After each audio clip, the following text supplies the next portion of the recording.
Welcome back to Street Smart. After record exports in January, the president's goal of doubling exports by 2015 remains on track. One of the federal agencies leading that push is the Export-Import Bank, which helps finance the sale of U.S. goods and services abroad. Bloomberg's chief Washington correspondent is standing by with the chairman of the Export-Import Bank, Fred Hochberg. Peter? Matt, thanks very much. I am joined here by Chairman Hochberg. Welcome back to Bloomberg. Appreciate it. $24.5 billion in financing last year you provided to help American companies sell abroad. What's it looking like in terms of 2011? Are you going to break that record? I'm always careful to make forecasts. I used to run a public company, but I would say we are on track. If the trends continue as they have so far, I think we well could beat that record again this year. That'd be 3 record-breaking years in a row. 3 record-breaking years in a row. And again, as Matt just mentioned, you all are a key player in the president's push to double exports by 2015. You've told me in the past you're on track for that. You're ahead of progress. Well, exports in the first year of the 5 years were up 16.8%. For the math majors, a little over 14.5, 14.8. We've doubled in 5 years. So we're ahead of schedule. Still got a long way to go. Still have 4 years to go. But we're in very good stead. And a number of places we're really exporting much more rapidly. Brazil, for example, I was just in Brazil. Exports are up 35%. What are the areas of the U.S. economy you think that are most primed to boost exports going forward? You've talked with us a lot about infrastructure. What are the aspects of the U.S. economy that are not tapping those markets abroad that should be? Probably, Peter, I think some of the service companies could better use our services to help them export. What is very strong is our commodities are really up. Secretary Vilsack is really moving very quickly to increase ag exports. Manufactured goods are at an all-time high. January of this year, we exported more goods, services, and commodities than any single other month in the history of the United States. Any single month of January 2011. That is a record month. Now, it's only 1 month, but the trends are all positive in that regard. At the same time, there's only 1% of U.S. businesses right now that export anything abroad. What's holding companies up? When you go say, why aren't you coming to the Export-Import Bank to help us finance your deals abroad? What is the answer you're getting? Why are companies reluctant? Well, many of them, it's worry and fear. They're frankly afraid of not getting paid, afraid of what happens if I don't get paid. I hear this from companies.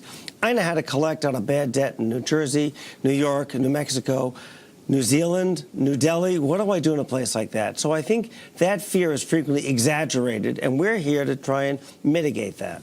And just looking at the situation right now around the world, we've got turbulence in the Middle East and North Africa, obviously the situation with Japan. These are a lot of export destinations for U.S. goods and services. Do you expect any sort of interruption in terms of the business you all are providing, the financing you're providing? Are you seeing an impact already? We have not seen any impact so far. I mean, I'd be foolish not to anticipate some concern, but frankly, our portfolio is performing well. I've not seen any hiccups in the Mideast. Our portfolio in Japan is relatively small. It's $250 million, which on a $75 billion portfolio is on the small side.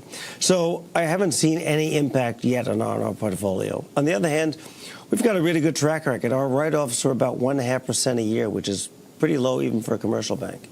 And again, looking at your business right now, for people who still don't understand exactly what you all do right now, if I'm a U.S. business operator in this country and I see this interview right now, why do I call Fred Hochberg? What is it you can provide for a small business in particular? Because I know you've been reaching out to them a lot. We have 3 basic products. One, if you're exporting and you need a working capital loan to buy raw materials, equipment, or inventory, we work with your bank, provide a 90% guarantee to get you that working capital loan. 2, if you're selling a product overseas, and it's a question of what kind of terms you're going to offer, we'll guarantee a receivable. I have a company in Florida that sells surgical supplies. Well, they're selling to Egypt and Iraq and Saudi Arabia. We actually sell them an insurance policy so they know they're going to get paid. So accounts receivable insurance. The last piece, usually for capital goods, from farm equipment to earth movers to power plants, we can help provide buyer financing. We'll work with the bank, guarantee the loan, so that foreign buyer can get 5, 10, 12-year money to purchase those U.S. goods and services. None of the money leaves the United States. It goes to American companies, creating American jobs.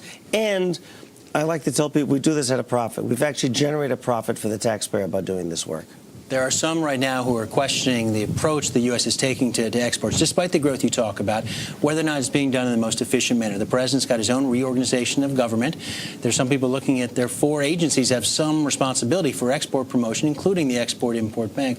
What do you make of that reorganization push? Would it make sense to consolidate that in some form or fashion? Well, the president announced the National Export Initiative just over a year ago. And the whole part of that was to put together the areas of advocacy, trade promotion, and finance. We do the finance.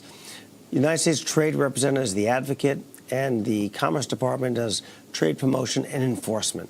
So I think that the president, in looking at the National Export Initiative, was one way of saying we need better coordination. We need to pull these things closer together. He's asked for a report in 90 days. President made it very eloquent. We haven't really looked at this since the advent of the black and white TV. We're in living color today. I ran a business. You know what? Every business looks at how it's organized and rethinks its operation on a continual basis. So I think the president's called for this in the federal government. It's the time we do it. Let me ask you finally just about competition with other countries abroad right now. China, Germany, other big exporting nations. Walk us through exactly how the U.S. is competing toe-to-toe with these countries. Is it competing toe-to-toe, especially when it comes to China? I know we've talked in the past about a high-profile case in Pakistan where China and the U.S. were competing to help GE sell locomotives into that country. That's not even resolved yet. No, just to fill in for our viewers, what we did is GE was bidding against a Chinese locomotive manufacturer. Their locomotives are more expensive, but on a value basis, long-term value, service reliability, the Pakistani preferred them. We are providing, we found out what the Chinese are offering in financing terms, which are sort of non-competitive terms. We're able to match those terms, go toe-to-toe with the Chinese, so that the Pakistani government can choose the best product without looking at the financing terms. We're prepared to do that wherever we find that we have competing offer that we can match. More importantly, I'm out there on the road. We're up 70% this year. We're on our way to another record-breaking year, making sure I meet with U.S. companies to say, we're there to work with you. I want to make sure that financing is never an impediment to making a foreign sale. All right, Chairman Fred Hochberg of the Export-Import Bank, a big conference this week in Washington, 1,300 attendees. More news to come on the export front from here in Washington. Matt, for now, we'll send it back to you in New York. All right, Peter, thanks very much. Peter Cook there in Washington.